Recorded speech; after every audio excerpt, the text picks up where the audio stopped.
سرسبز اس گلزار کے یہ پھول ہیں عطار کے، مردہ دلوں کو دے جلا، ہادی ہے طلبگار کے، طلبگار کے۔ الحمدللہ رب العالمین والصلاة والسلام علی خاتم النبیین، اما بعد فاعوذ باللہ من الشیطان الرجیم، بسم اللہ الرحمن الرحیم، الصلاة والسلام علیک یا رسول اللہ وعلی آلک واصحابک یا حبیب اللہ، الصلاة والسلام علیک یا نبی اللہ وعلی آلک واصحابک یا نور اللہ۔ فرمان آخری نبی صلی اللہ علیہ وآلہ وسلم، جبرائیل نے مجھ سے عرض کی کہ رب تعالی فرماتا ہے، اے محمد کیا تم اس بات پر راضی نہیں کہ تمہارا امتی تم پر ایک سلام بھیجے، میں اس پر 10 سلام بھیجوں؟ صلو علی الحبیب صلی اللہ علی محمد۔ ہم اسلامی بھائی کچھ ایسے بھی ہیں جو نمازیں بھی پڑھا رہے ہوتے ہیں، دینی کام بھی اچھے طریقے سے احسن طریقے سے کر رہے ہوتے ہیں، یعنی چوک درس، نیکی کی دعوت، درس تفسیر، سب کام ہو رہتے ہیں، لیکن اس کے باوجود زبان میں اس قدر جو تاثیر ہے وہ نہیں پیدا ہوتی کہ لوگ ہماری طرف رجوع کریں، لچک لے کے ہماری طرف آئیں۔ اس میں کیا معاملہ ہے، یہ ارشاد فرما دیں۔ تو اس کا آپ انتظار کیوں کرتے ہیں کہ تاثیر پیدا ہو جائے؟ بعض انبیاء علیہ السلام قیامت کے دن اس طرح بھی تشریف لائیں گے کہ ان کے ساتھ ایک امتی ہوگا، کسی کے ساتھ چند امتی ہوں گے، یعنی اتنے ہی لوگ ان پر ایمان لائے۔ آپ کا کیا خیال ہے؟ ان سے زیادہ تاثیر تو ہم میں نہیں آ سکتی، تو ہمارا کام ہوتا ہے پہنچانا، ہدایت دینا، یہ رب کا کام ہے۔ تو ہم اللہ کے بندوں کو نیکی کی دعوت پہنچاتے رہیں، اپنا ثواب کھڑا کرتے رہیں، کوئی مانے یا نہ مانے، اور ثواب اس پر موقوف بھی نہیں کہ کوئی مانے گا تو ثواب ملے گا، ایسا نہیں ہے۔ ہم نے پہنچایا، ثواب مل گیا، نیت صاف، منزل آسان۔ جزاکم اللہ خیرہ۔ وَإِيَّاكُمْ۔ عرض گزار ہوں کہ مدنی قافلے کا کردار دعوت اسلامی میں کیا ہے، ایک بات۔ دوسری بات یہ کہ ہم مدنی قافلوں میں کس انداز سے سفر کریں، اور مدنی قافلے کو مطلب 3 دن جیسے آپ فرماتے ہیں کہ 1 ماہ 12 ماہ اور زندگی میں کم از کم 1 مرتبہ، تو اور یہ بھی ہے کہ ریڑھ کی ہڈی ہے، تو ریڑھ کی ہڈی سے کیا مراد ہے؟ اور بعض اوقات مدنی قافلوں میں سفر ہوتا ہے تو فارمیلٹی پوری ہوتی ہے، ٹائم پاس ہوتا ہے، اور جو مطلب کہ نتیجہ چاہیے وہ بعض اوقات ہم نہیں مطلب وہ لے پاتے، تو اس حوالے سے تربیت فرما دیں۔ اور مدنی قافلوں کے حوالے سے ہم کس طرح اس کی ریل پیل کریں؟ بسا اوقات 1 ماہ 12 ماہ کے جب مدنی قافلے سفر کروانے ہوتے ہیں تو بڑا وہ ڈراؤنا خواب لگتا ہے، بڑا مشکل لگتا ہے، اور 3 دن کے لیے بھی بسا اوقات ذہن نہیں بنتا مدنی قافلوں میں سفر کرنے کا، تو اس حوالے سے تربیت فرما دیں آپ۔ مدنی قافلہ ریڑھ کی ہڈی ایک اہم جز ہے دعوت اسلامی کے دینی کام کے لیے، اہم حصہ ہے، تو اس کو جتنا مضبوط کریں گے اتنا دعوت اسلامی مضبوط ہوگی اور کام بڑھے گا۔ ورنہ اگر مدنی قافلے نہ ہوتے تو پھر ہم اپنے علاقے سے باہر بھی کس طرح نکلتے؟ تو جا کر مبلغین نے ماشاءاللہ نیکی کی دعوت دی اور کام بڑھا۔ انشاءاللہ سب اس کی کوشش کریں گے، ہر مہینے 3 دن مدنی قافلے میں سفر کو اپنی زندگی کا ایک اہم حصہ بنا لیں گے کہ کچھ بھی ہو جائے ہر مہینے 3 دن تو مدنی قافلے میں سفر کرنا ہی کرنا ہے۔ تو اگر سب نے انشاءاللہ عمل کیا تو پھر یہ کہ مدنی قافلوں کی ریل پیل ہو جائے گی انشاءاللہ، اور سب دعوت بھی دیتے رہیں ایک دوسرے کو اس کی، اور جو جدول آپ کو مدنی مرکز کی طرف سے ملے وہ تیار ہیں، سب اس کے مطابق عمل کرنا ہے، اپنی عقل کے گھوڑے نہیں دوڑانے کہ یہاں اس کی ضرورت ہے وہاں اس کی بہت ضرورت ہے، پھر آپ نے کام کر لیا. آپ کو یہ سب مسئلے تھے پتہ ہیں، اور جو مطلب برسوں سے دعوت اسلامی کام کر رہے ہیں، کرتے کرتے جن کے بال سفید ہو گئے، ان کو مسئلے تھے انہیں پتہ، آپ کو پتہ ہے. تو اس لیے وہ تبدیلیاں کرتے رہیں گے تو کام جمے گا نہیں. صلو علی الحبیب صلی اللہ علیہ محمد. پاپا جان سوال عرض یہ کرنا تھا کہ دونوں ہاتھ اگر قیام میں باندھتا ہے کوئی اور نیچے والا یعنی الٹا ہاتھ نکال کر کھجلی کرتا ہے تو آیا کیا نماز کے فاسد ہونے کا حکم دیں گے اس کو؟ نماز تو نہیں ٹوٹے گی، کیونکہ دیکھنے والا یہ نہیں کہے گا کہ یہ نماز میں نہیں ہے. یہ عمل کثیر ہوتا ہے کہ نماز میں ایسا فعل کیا کہ دیکھنے والا یہ سمجھے کہ نماز میں نہیں ہے، یا اس کا ظن غالب ہو کہ یہ نماز میں نہیں ہے. تو یہ فعل ایسا نہیں ہے. جمعہ مبارک کے جو 2 خطبے ہوتے ہیں ان کے درمیان دعا قبول ہوتی ہے، یہ بھی ایک روایت ہے. تو ان کے درمیان جو دعا کیسے مانگی جائے اور جو خطیب ہوتا ہے اس کو کیا پڑھنا چاہیے؟ اس میں یوں ہے کہ جیسے دل میں دعا مانگ لی بغیر زبان ہلائے تو بھی صحیح ہے، زبان ہلائی تو بھی صحیح ہے، ہاتھ اٹھا کر دعا مانگی تب بھی صحیح ہے. نہیں، اس کے مختلف اقوال ہیں. تو میں بہرحال یہ کہ وہ چپ چاپ دعا کرتا ہوں، ہاتھ نہیں اٹھاتا. حالانکہ خطیب جو ہے اس پر اذان کا جواب وہ دے، خطبے کی اذان جو ہوتی ہے نا، خطیب جو ہوتا ہے تو میں جواب تو دیتا ہوں. انگوٹھے بھی چوم سکتے ہیں، جواب دے رہے ہیں، خطیب چوم سکتا ہے. میرا ڈر یہ کہ میں چوموں گا سورے چومنا شروع کر دیں گے، تو ان کے لیے نہیں ہے جواب. تو اس لیے بھی احتیاط کرتا ہوں. دعا کے تعلق سے کچھ ملا ہے مفتی فضیل صاحب کے فتوے میں سے، لیکن یاد رہے کہ اگر سننے والوں میں سے کوئی دونوں خطبوں کے درمیان ہاتھ اٹھا کر زبان سے بھی دعا کرتا ہے تو اس سے الجھنا، اسے روکنا، منع کرنا بھی روا نہیں. کہ ایک صحیح اور معتمد یعنی قابل اعتماد قول پر اس کی بھی اجازت ہے. یہی وجہ ہے کہ خود امام اہل سنت علیہ الرحمہ نے اپنے ایک فتوے میں ارشاد فرمایا ہے کہ میں نے ہمیشہ سامعین کو یعنی سننے والوں کو بین الخطبتین دعا کرتے دیکھا، 2 خطبوں کے درمیان دعا کرتے دیکھا اور کبھی منع و انکار نہیں کیا. یہ اصل میں حکمت والے جو لوگ ہوتے ہیں، قیادتیں جن کے پاس ہوتی ہیں یا بڑی ذمہ داریاں جن کے پاس ہوتی ہیں، ان کو اس بات پر غور کرنا چاہیے کہ کئی کام ایسے ہوتے ہیں جن کو انہیں کرنے کی تو اجازت ہوتی ہے، مگر وہ جانتے ہیں کہ اگر ہم کریں گے تو ہماری وجہ سے وہ بھی کریں گے جنہیں اجازت نہیں ہوتی. یا ہمیں تو یہ کرنے سے فائدہ ہوگا لیکن مجھے دیکھ کے کوئی اور کرے گا تو شاید اسے نقصان ہو جائے گا. عموماً بڑوں کی کاموں میں بڑی حکمت ہوتی ہے. تو یہ ایک بات تھی، اس کو اس طرح سے سمجھنے کے لیے اگر ہم غور کریں تو ہمیں انشاءاللہ اس سے ہمارے کئی ایسے معاملات جو ہیں نا وہ آسان بھی ہو جاتے ہیں اور ہمیں ہمارے بڑوں سے محبت ہماری بڑھ جاتی ہے. عرفان اصف قادری اتاری یونان کے جزیرہ کریتی سے حاضر ہوا ہوں.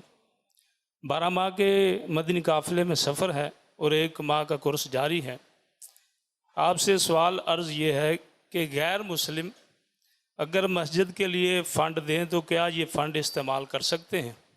غیر مسلم سے مسلمان دین کے کام میں مدد نہ لے.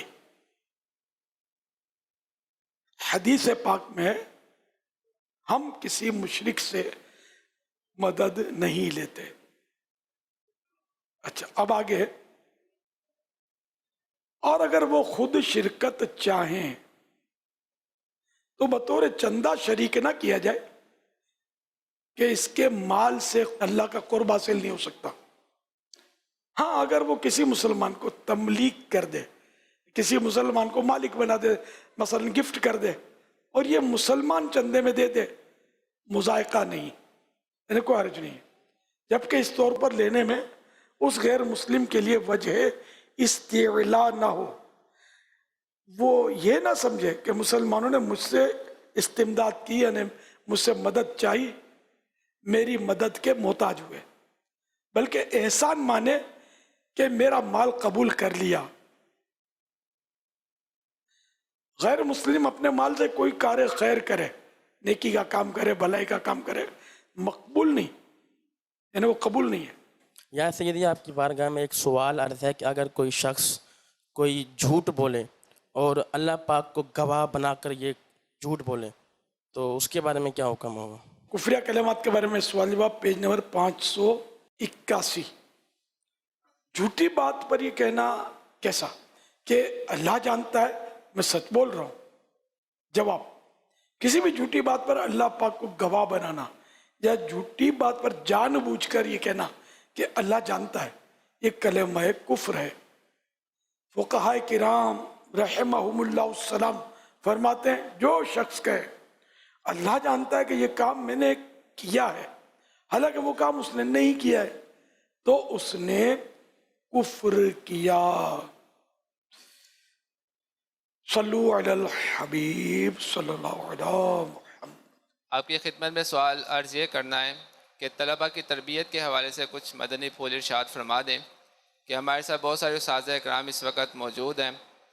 بعض اوقات ایسا ہوتا ہے کہ طلبہ کی تربیت کرتے ہیں, ان کی اصلاح کرنے کی کوشش کرتے ہیں, لیکن خاطرہ کامیابی نہیں مل پاتی. اور بعض اوقات ہمارے ٹیچرز بھی فیڈ اپ ہو جاتے ہیں, تنگ ہو جاتے ہیں. مطلب وہ یہ کہتے ہیں کہ ہم سمجھا کے تھک گئے ہیں لیکن یہ ٹھیک نہیں ہو رہے یا بچوں کی اصلاح نہیں ہو رہی. تو اس حوالے سے کچھ مدنی پھول ارشاد فرما دیں. غالباً جو تربیت کرتے ہیں اساتذہ جو ٹیچرز ہیں, تربیت تو ان کی بھی کی جاتی ہوگی, یہ طریقے بھی ان کو بتائے جاتے ہوں گے, لیکن یہ کہ اب وہ طریقے پر عمل کرنا یہ الگ بات ہے کہ عمل کرنا یا عمل کروانا یہ ساری عام طور پہ ان کو معلومات ہوتی ہیں. تو انسان ہے بھول بھی جاتا ہے, تھوڑا غصہ بھی آ جاتا ہے, چڑچڑاپن بعضوں کے مزاج میں ہوتا ہے, تو یوں بھی ہو سکتا ہے کہ کچھ خرابی پیدا ہوتی ہو. تاہم یہ کہ کیسا ایک کند ذہن طالب علم ہو اس کو مایوس نہ کیا جائے, تو تو پڑھ ہی نہیں سکتا, ارے یار تو تو پڑھ ہی نہیں سکتا, کیا یار یہاں آ کے پڑھا کسی کے لیے جگہ خالی کر دے یار. اس طرح کی باتیں کریں گے تو وہ بیچارہ پڑھ بھی نہیں پائے گا اور ظاہر بدظن بھی ہوگا اور اس کا خاندان بھی پریشان ہوگا. تو اس لیے سب پر کوشش کی جائے, جو بھی یعنی جو اپنے ادارے کے اصول ہیں اس کے مطابق اس کو ہر صورت میں نبھایا جائے کہ یہ بھی ایک اس پر احسان ہوگا, ورنہ بیچارہ ضائع ہو جائے گا. اس میں یہ بھی ممکن ہے کہ بعض اساتذہ جو پڑھاتے ہیں یہ اپنی ذہنی الجھنوں اور اپنی کچھ ذاتی پریشانیوں کے باعث بھی جلدی کوفت کا شکار ہو جاتے ہوں.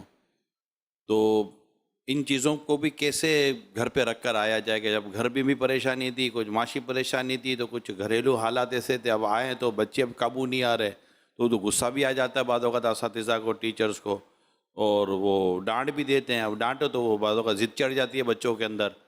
تو یہ ایک کام پر آئے ہیں اپنے, جو چند گھنٹوں کا ان کا ایک کام ہے, اس کام میں اپنی جب الجھنوں کے ساتھ اور اپنی پریشانیوں کے ساتھ جب وہ اپنے اس کام کو انجام دینے کی کوشش کرتے ہیں تو ایسا بھی ہو سکتا ہے کہ پھر اس اپنی ذمہ داری کو صحیح طور پر نبھانے میں کامیاب نہ ہو پاتے ہوں. تو ایسے اساتذہ یا ایسے ٹیچرز, ایسی جو بھی مطلب کہ شخصیتیں ہوتی ہیں, ان کو اس حوالے سے کیا کرنا چاہیے؟ بہرحال یہ کہ صبر بھی کرے, اور بچے پر جب غصہ آئے یا کچھ ایسا ہو نا, تصور کرے کہ اگر میرا سگا بیٹا ہو تو کیا میں اس کے ساتھ بھی یہی سلوک روا رکھوں گا جو اس کے ساتھ سلوک کرنے لگا ہوں.